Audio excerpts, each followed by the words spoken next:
Après 7 ans d'existence, l'Agence nationale de la couverture maladie universelle se prépare à des réformes.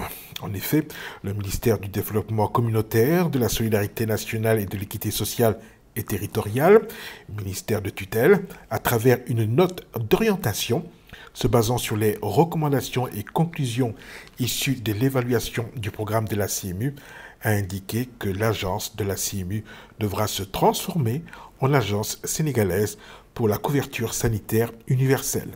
Elle assurera ainsi toutes les fonctions complexes telles que l'immatriculation, la gestion des ressources financières, le paiement des prestations et le contrôle médical. Le docteur Bokardaf revient ainsi sur le changement de paradigme. Depuis 2013, nous avons lancé avec le président de la République le programme national de couverture maladie universelle qui était arrimé sur la stratégie de développement du programme et ensuite la stratégie de développement de l'agence, qui sont respectivement terminées en 2017 et ensuite 2021. Il a fallu faire une évaluation.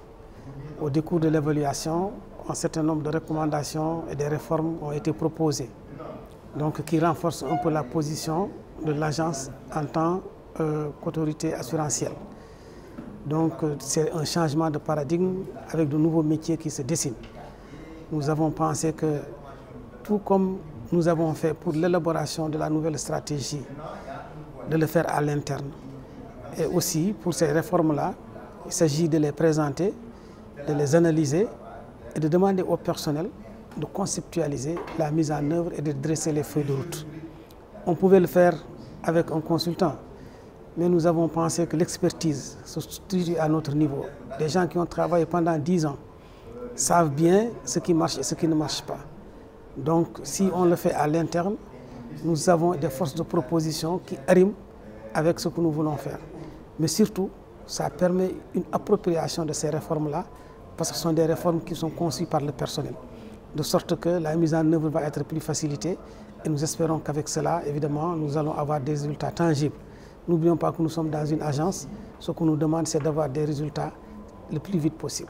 Ainsi, pendant une semaine, les cadres de l'agence, accompagnés par les partenaires techniques et financiers, sont réunis sous forme d'ateliers afin de définir les principaux axes de mise en œuvre des nouvelles orientations.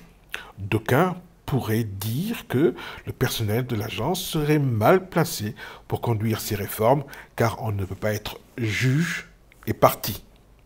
C'est un argument que ne partage pas le directeur général de l'agence.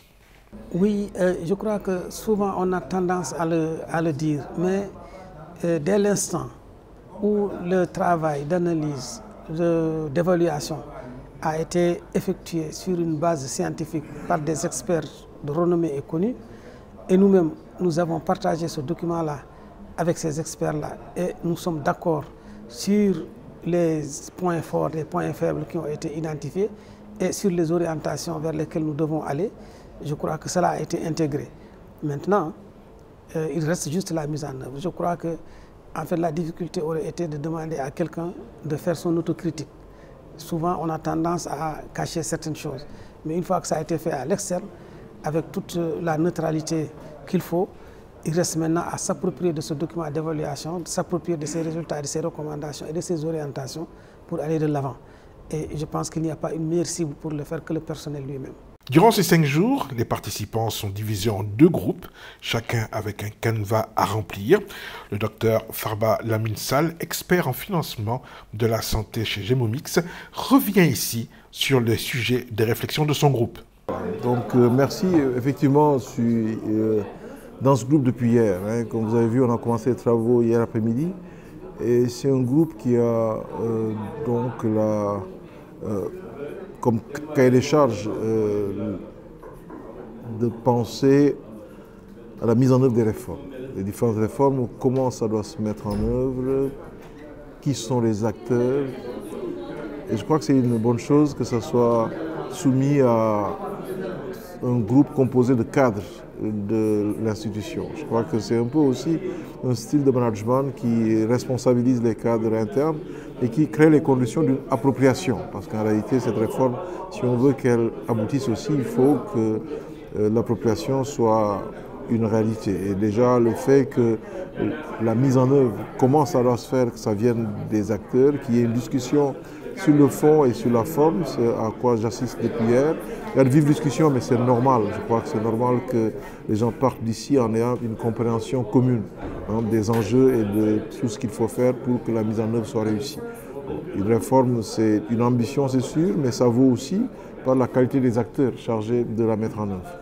Je trouvais bien que le directeur général ait pensé que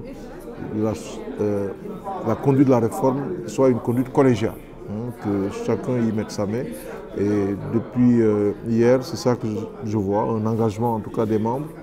Il faut souhaiter tout simplement que cette réflexion soit continue et que à tous les niveaux, autant dans la mise en œuvre que dans le suivi, que dans les réajustements à faire. Il y aura des réajustements à faire, que tout le monde comprenne que c'est une réforme et donc forcément il y aura des choses nouvelles qu'il faudra apprendre en faisant.